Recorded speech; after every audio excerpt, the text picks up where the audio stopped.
Oi, aqui é Ana Paula, do Projeto Recorpicida, e aí estou trazendo Naaman, que é psicólogo especializado na escuta de pessoas que vivem com HIV.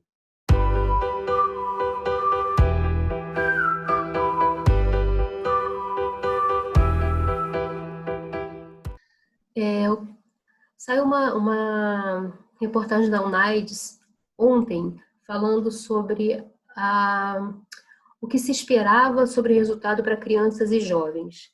E a gente continua tendo muitos jovens sendo diagnosticados com HIV, e aí também só vão ser diagnosticados quando já estão com AIDS por alguma doença oportunista, porque os pais não sabiam como orientar e não querem falar sobre. E aí o jovem começa a vida sexual sem orientação e acha que nada vai acontecer, mas acontece. Então a gente tem um número grande de jovens no Brasil infectados por HIV sem ter com quem falar. E aí como que acontece? Quais são... Você conhece hoje onde estão esses pontos onde esses jovens podem chegar? Sabe? Porque ele não vai conseguir falar isso em casa, ele não vai ter com quem conversar, o professor não vai saber falar. E até chegar no psicólogo, quantas pessoas você... Ah, psicólogo, você vai no psicólogo. Para que isso, né? Para que psicólogo? Uhum. E aí, eu Sim. já ouvi isso muitas vezes. E eu sei que se tivesse um psicólogo atendendo a nossa família naquele momento, poderia ser a diferença de hoje a gente ter a Márcia com a gente. Mas a gente não teve. Então, a falta de apoio naquele momento foi, pri, foi a principal coisa, mas foi uma das principais. Uma orientaçãozinha ali, um calma aí, vamos respirar, porque tem jeito. Faltou esse respiro. E na falta desse respiro, desgringolou o caminho todo. Como que esse É, jovem, onde que se encontra essa primeira ajuda? então, Alguém eu confirmou. como que eu trabalho no consultório particular, eu não tive uma experiência dentro de instituições, tanto do governo ou de ONGs que realizam esse trabalho. Mas existe. Ah, óbvio que pessoas que estão em cidades de menores, do interior, elas vão ter mais dificuldade ou não vão ter acesso a isso. E isso é um Uhum. problema também. Mas ainda bem que hoje a gente ainda tem a possibilidade de fazer isso que a gente está fazendo, né? Você está na sua casa e eu estou aqui na minha casa, então os recursos hoje digitais possibilitam também esse tipo de acompanhamento, é tanto que eu atendo pessoas do país inteiro, não necessariamente só de São Paulo, onde que eu estou online. Ahn, é, mas cidades maiores têm, sim, tem ONGs que trabalham, às vezes, a maioria das vezes são até trabalhos em grupo, né, de fortalecimento, de apoio.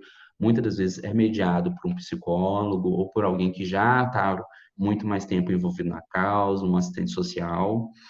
É, mas prioritariamente é procurar na sua cidade, né, ah, o setor, o SUS fornece esse trabalho, dentro do SUS que trabalha com isso.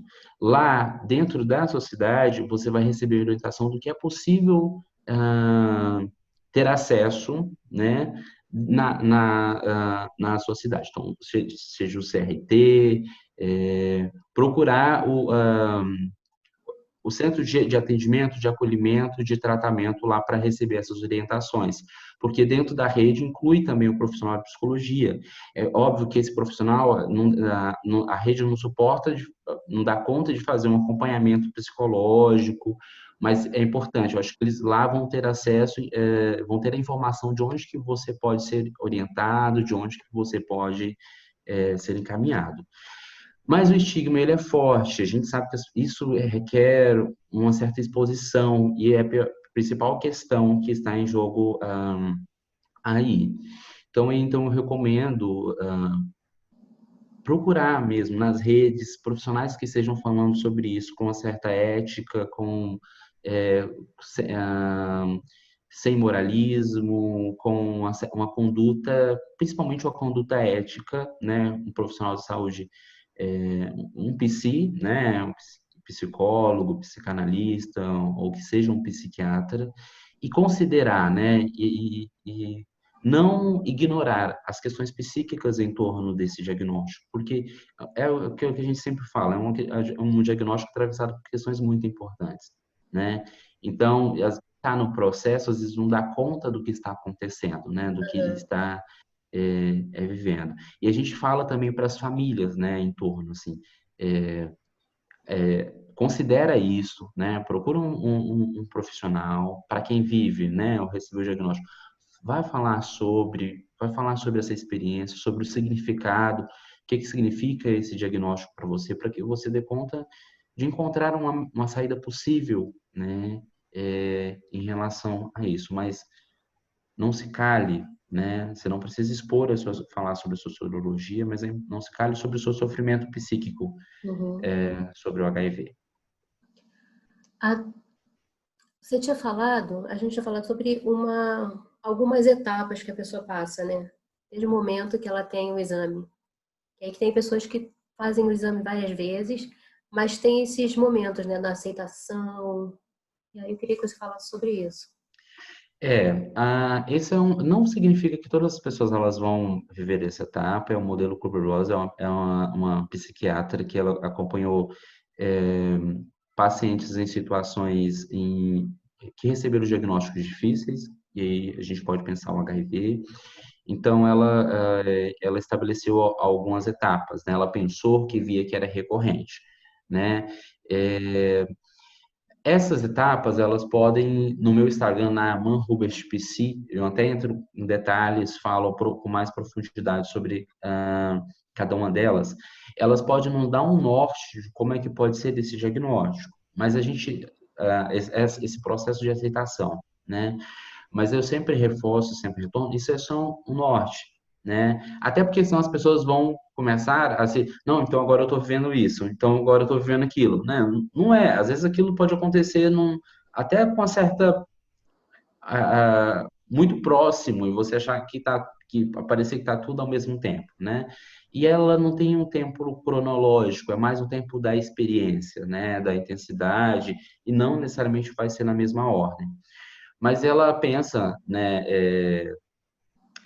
nessas etapas, então que há questões, né, acho que a gente pode pensar aí, até a elaboração do diagnóstico, há questões que atravessam, né, a negação, a barganha, que é a negociação, o luto, enfim, são etapas que vão acontecendo que pode servir como um orientador para até o processo de aceitação. Então, quando você trouxe o exemplo da sua irmã, que se aproximou da fé e para isso abandonou o tratamento, a gente percebe que não houve uma elaboração aí, né? Então, parece uma negociação com o divino, né? Agora eu começo a fazer isso e se você me curar, se eu for curada, ou se eu fizer parar de tomar o tratamento, acreditar, eu serei curado.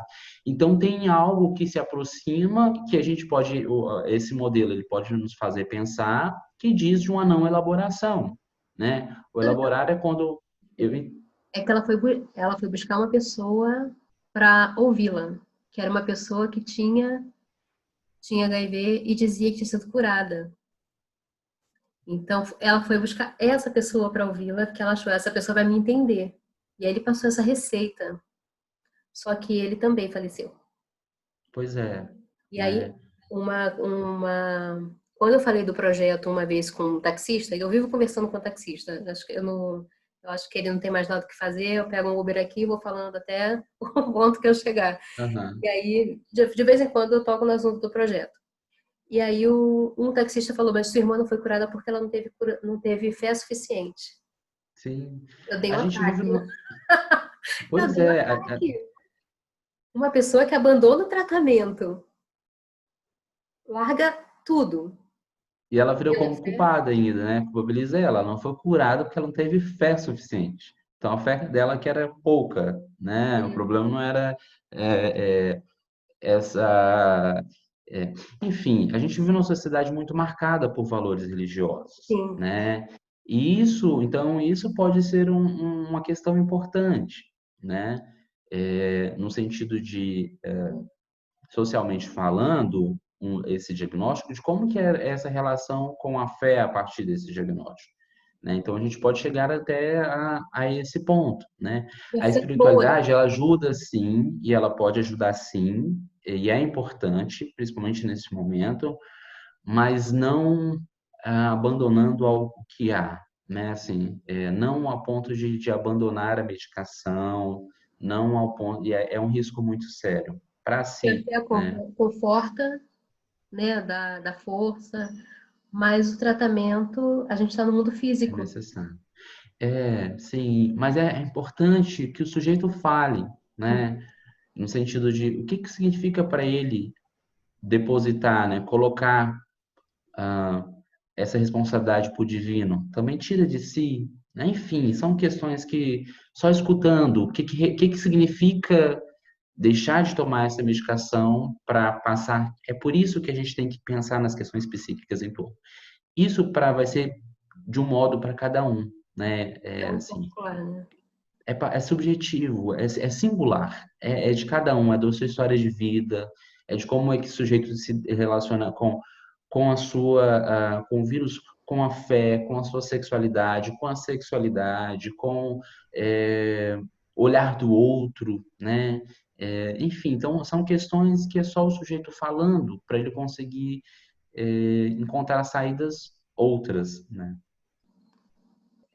Então, Naama, muito obrigada pela tua participação. A gente já deixa agendado aqui umas próximas vezes para você vir, para trazer esses conceitos sobre como o nosso emocional afeta várias partes da nossa vida, como isso reflete simplesmente na possibilidade da gente levar um tratamento ou não levar, e por que não levar, e por que levar. E aí a gente vai falando mais profundamente sobre cada ponto, para a gente, né, ter uma continuidade e eu ir abusando mais um pouquinho de você. Sim.